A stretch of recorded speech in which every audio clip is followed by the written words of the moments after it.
මෙන්න මේ වගේ රෝග ලක්ෂණ ඔයාගෙත් නිරීක්ෂණය වෙනවද බලන්න.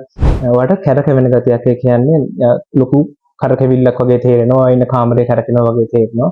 නැත්නම් ලොකු තද ඔළුව කැක්කුමක්, ඒ කියන්නේ සැරෙන් සැරේට ලොකු ඔළුව කැක්කුමක් එන්න පටන් ගන්න තියෙනවා. ඒ වගේම තමයි ඔයාට පොඩි වැඩක් කරනකොට ටිකක් හුස්ම ගන්න අපහසුතාවයක් එනවා. ඒ කියන්නේ පඩි පෙලක් නගිද්දී නැත්නම් කොහේ ඇවිදිනකොට ඒ වගේ දේවල් කරද්දී හුස්ම ගැනීමේ අපහසුතාවයක් නිරීක්ෂණය වෙලා තියෙන්න පුළුවන්. අනිත් එක තමයි වගේ හැම නැත්නම් වගේ විදුරු මස් මෙන්න මේ වගේ දේවල් පේල් කලර් වෙනවා නැත්නම් සුදුමැලි ස්වභාවයක් වගේ ගන්න ගතියක් තේරලා තියෙන්න පුළුවන්. ඉතින් මේ වගේ රෝග ලක්ෂණ ඔයාගේ නිරීක්ෂණය වෙනවා නම් ගොඩක් වෙලාවට ඔයාගේ ඇඟේ ලේ අඩුකමක් නැත්නම් අපි කියනවා හිමොග්ලොබින් අඩුකමක් ඇති වෙලා තියෙන්න පුළුවන්. ඉතින් මේක වෛද්‍යවරයෙක් ළඟට ගිහිල්ලා ඔයාගේ රුධිර පරීක්ෂණයක් මගින් ඔයාගේ හිමොග්ලොබින් අඩුද නැද්ද කියන එක අපිට පරීක්ෂා කරගන්න පුළුවන්.